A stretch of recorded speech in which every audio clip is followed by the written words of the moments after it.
Blessings, Rocky Metal Guardians. I hope you're doing well wherever you may find yourselves. I'm Dane, host of the channel, and today I'm doing another ranking the albums. In this case, I'm doing the King Crimson discography, 13 albums in all. So let's go ahead and jump right in. Coming in at dead last, number 13, is the second album in the 80s trilogy, or as I call it, the Adrian Belew era. Beat is the name of the album, and right off the bat, the two songs that introduce you to this album, Neil and Jack and Me and Heartbeat, still to this day don't impress me. Are they good songs? I would say they're decent, but for me they're not King Crimson caliber. They're not King Crimson material, if you ask me. Sautery and Tangier is okay. Waiting Man is okay. Neurotica I do like. Two Hands is okay. The Howler is okay. But what makes me keep this album, and only makes me keep this album, is the last song, which is Requiem, which is amazing. Now, it's not King Crimson in their peak or their prime, which is a different era, which I'll get to later in the video, but it does have something magical about it. It's an amazing song. Requiem is to Beat what Indiscipline is to the album Discipline. Instrumental, it's just, as I said, it's magical, it's wonderful, it's amazing, but in a different, amazing way from what I normally expect King Crimson to sound like. So see, you can change direction and do some amazing things, but there isn't enough impressive or inspiring or amazing stuff for me personally here. So coming in dead last, 13, is Beat. Now, I will say this, overall, how would I rate this album? I would simply say it's poor. A lot of people who do ranking the King Crimson videos on YouTube, they have said and gone on record as saying, a lot of them, not all of them, that there is no bad King Crimson album. I disagree, because for me personally, this one is poor. All right, coming in at number 12 is Lizard. Sometimes I call it Circus for some reason. I'm not sure why. I mean, there is a song called Circus, but this has been hailed as their jazz album. I would argue that there's another one that's more of, this has some jazz elements too. I would call it a jazz album. I would, for the most part, agree with that. But there's another one, and I think many of you know what it is, that has more of a jazz feel to it than this. This is too quirky to be jazz. This is a jazz meets Monty Python meets, I'm not sure, but there's some likable moments. I do like I do like the title track, the epic Lizard, except for the ending, Big Top, and I do like Circus. Indoor Games and Happy Family, I don't do much for me. Lady of the Dancing Water, I'm quite fond of. So this is I would say this is an average album, or slightly above average. No, I'm gonna go with average. So hence it being 12, second to last. All right, coming in at number 11 is Thrack. Speaking of quirky, and a return to, this is the 30th anniversary edition. This is a return to, after the band had taken a hiatus or disbanded, returned to the Adrian Belew lineup, and you have 15 songs, Vroom, then you have Vroom Vroom at the end, and Vroom Vroom Coda. You have Sex, Sleep, Eat, Drink, and Dream, and Thrack, and Baboom, and Walking on Air, and Dinosaur, and so many interesting songs. But again, I'm just not a big fan of going from the heaviness that was King Crimson and then making it more like a King Crimson meets Talking Heads hybrid. And of course, Belew was in Talking Heads, and I get that. But just not my cup of tea. There's some things on here I like, and I like it better. I like it better, obviously, than the two I've mentioned already. But still, how would I rate this? This would be also, I would say, slightly above average. So, Thrack, not really the King Crimson I know and love. Number 10 is Discipline, or as they say, the Red Album. Elephant Talk, it's quirky. Okay, great. Now, what's confusing about this, I've heard on record different, and I've never seen King Crimson live. I remember in the MTV days getting excited because they said, tonight we're going to show King Crimson live, whatever. I said, oh, I get excited, and I hadn't known King Crimson for this yet, this 80s period, and I'm like, what the heck am I watching? This isn't my King Crimson. But anyway, over the years I've grown fond of a song here, a song there on this trilogy, the red, blue, yellow trilogy, as it's called by many people, or the blue era, as I said. But as far as Elephant Talk goes, okay, great. You have all these synonyms for talk or talking, and that's uninspiring to me. Okay, great. You can make your guitar sound like different animals, and that's kind of quirky and cool. But at the end of the day, it's too Monty Python and Talking Heads ish or esque. Now, what I was trying to say earlier about this album is one side of the story I've heard is that Tony Levin is making the elephant noise on his Chapman stick, and others have said that it's Baloo playing that on his guitar. Anyway, Frame by Frame is a good song. Matt Kudasai could do without. The fourth track is Indiscipline. Excuse me, that's the quirky. I repeat myself when I'm under stress, right? It's okay. Thela Hun Jinjeet doesn't do anything for me. I do like The Sheltering Sky. And then the last track is not Indiscipline, but Discipline, which is to this album what Requiem is to Beat. It's an amazing instrumental. It's fantastic. Moving in the direction of the King Crimson I Know and Love, like Requiem. So what keeps me keeping this album is Frame by Frame and Discipline for the most part. So coming in at number 10 is Discipline. So number 9, make sure I get these right, is The Reconstruction of Light. So I haven't included the original Construction of Light because Robert Fripp decided, hey, I wasn't satisfied with that release. Let's go back and remix it or redo it. This is from, let me show you folks. This version is from the box set King Crimson, Heaven and Earth, which I'm still pouring through, even though I owned it for a while. It's a lot to go through. There's like 26 or more CDs, maybe 30. Anyway, so here's Reconstruction of Light. Sorry, it's blurry. Sorry, you're not going to be able to see that. I apologize. But anyway, Prozac Blues is not a very good song. I do like the title track, The Construction of Light, Into the Frying Pan intro and Into the Frying Pan. I do like Fractured. The World's My Oyster Soup, Kitchen Floor Wax Museum. I like it. And then you have Lark's Tongues and Aspic Part 4, tracks 8 through 10. Coda, I Have a Dream. And then The Wonderful Heaven and Earth from Project X is included on here. This is much better than The Construction of Light. So Reconstruction of Light, I put at number 9. I do like it. All right. Now, coming in at number 8 is Three of a Perfect Pair. I don't think the Blue era, the original 3 albums, the red, blue, and yellow, are Three of a Perfect Pair, but there is some good stuff here. I do like the title track.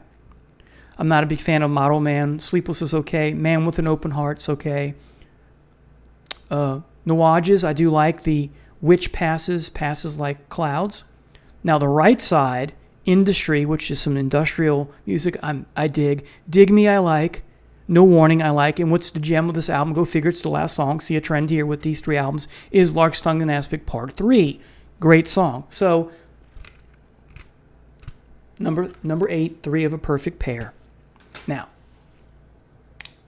number 7, back to the box set because it's in that. That's how I have it. Number 7 is The Power to Believe. You have some wonderful songs here. You have the title track, Level 5, which is essentially, they've gone on record to say this is Lark's Tongues and Aspic Part 5. It's wonderful. Eyes Wide Open and Electric are fabulous. Facts of Life, Intro and Facts of Life. The title track, Part 2. Dangerous Curves. Happy with What You Happy to Be. That's a tongue twister. Happy with What You Have to Be Happy With. That's great. The Power to Believe 3, Part 3. And The Power to Believe Part 4, Coda. And some bonus tracks that are okay, so Sustan Super Slow and Sustan Z2. Weird. But anyway, I do like this album quite a bit. This is much better. As much as I like the Reconstruction of Light, this was much better than that. So it gets to be above that. So The Power to Believe is number 7. So let's recap. Beat 13, Lizard 12, Thorac 11, Discipline 10, Reconstruction of Light, a.k.a. The Construction of Light, redone, number 9, Three of a Perfect Pair at 8, and The Power to Believe on here, number 7. Number 6, talk about jazz. Islands. I took to this right away, except for the last track, Islands, which eventually grew on me. Formentera Lady is fabulous. Sailor's Tale, wow, very jazzy. The letters, very jazzy. Ladies of the Road has a King Crimson meets the Beatles because the melody and the harmony of the chorus has a Beatlesque flavor to it, Lennon-McCartney feel to it. Then you have the Prelude, Song of the Gulls, and then Islands, which I said has grown on me. In the last incarnation of the band, where you have 3 drummers, their version of Islands live is just fabulous. So Islands has a lot of saxophone, very jazzy. I like that. To me, that's their jazz album much more than Lizard's. Although Lizard has a jazz feel to it, but it's too quirky for me. So Islands comes in at number 6. Number 5, In the Wake of Poseidon. What a great album. Greg Lake, what a treasure. Peace, a Beginning, nice, slow ballady song. Pictures of a City is fabulous. Cadence and Cascade, I do like. The title track is nice. And then Piece of Theme. And then a quirky but good song is Cat Food. I play that sometimes when I'm in the mood to mess with my cat and play with him when he's in a witchy or an aggressive mood, and kind of helps me deal with him. Because sometimes it's hard to cope with a cat when he gets super aggressive because it's in his DNA and he likes to bite. So sometimes I play that, and it kind of takes the sting out of having to deal with an aggressive cat who runs up and down like a maniac. Even at 6 years old, he had his birthday a couple weeks ago. He made 6. Anyway, and then you have the Devil's Triangle, which is just amazing. You have a couple singles here, the Cat Food single version and Groon, the single B-side. So this is the version that has Groon as a single B-side, which is I like it. So coming in at number 5, In the Wake of Poseidon. Boy, these next 4 are just phenomenal. These are the best of the best of. Again, that's why they're placed here, right? Anyway, coming at number 4 is the debut. An album great from start to finish. This is, I would say, close to a perfect album, if not a perfect album. 20th Century Schizoid Man, including Mirrors, is phenomenal. However, it's my least favorite on this album. I Talk to the Wind, I love.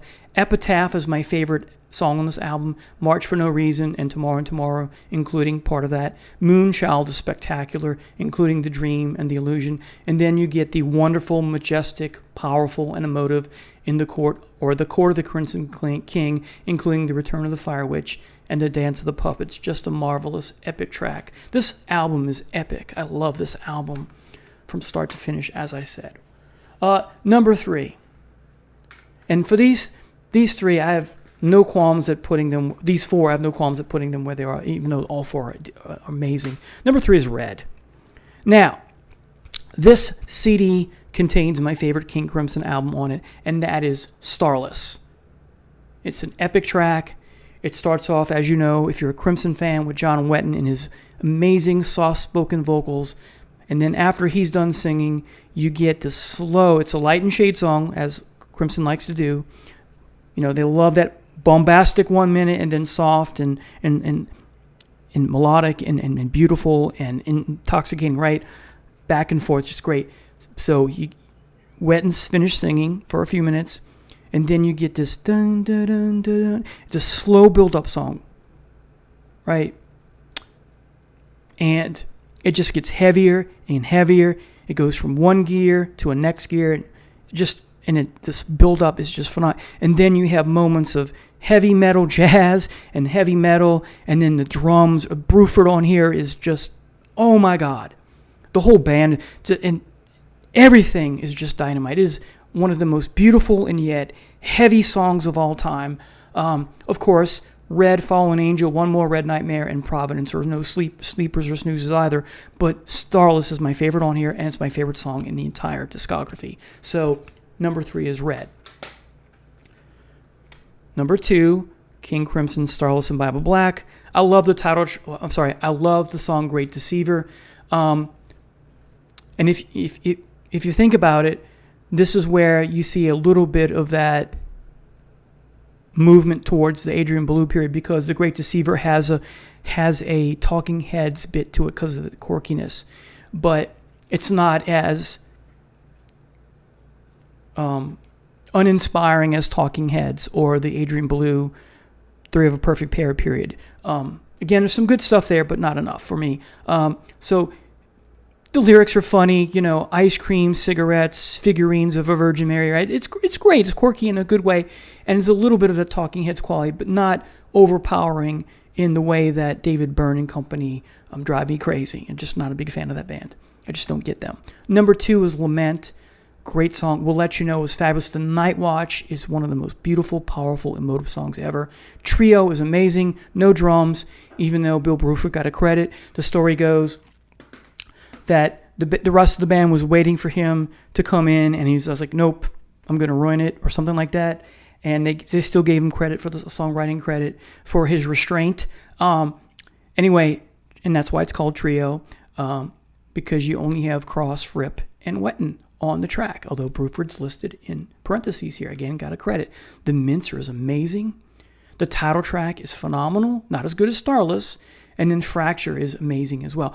King Crimson loves those closing end songs to be powerful, dynamic. One of the best bands that does the best closing tracks of all time, maybe even number 1. There's a video in the future. I love this album. This is number 2 over this because this is even more powerful start to finish, and the songs on here, with the exception of Starless, I like more than the ones on here. So, but this is still amazing. All right, so number 2, Starless and Bible Black, and of course you figured out what number 1 is, Lark's Tongues and Aspic. This is where I came in. As you know, a lot of people will cite their number 1 or favorite or best album as where they came in. This is where I came in. High School, Lark's Tongues and Aspic Part 1. It's heavy metal meets classical meets, gosh, so many things, right? It's amazing. Book of Saturday and Exiles are soft-spoken, but amazing tunes. Then you get the quirky and yet dynamite and heavy in so many ways, Easy Money. The talking drum is great. And then Lark's Tongues and Aspic Part 2. Not as good as Part 1, but it is charming in its own right. What a great album. What a phenomenal band. Thank you so much for watching. Take care and have a blessed day. Bye now.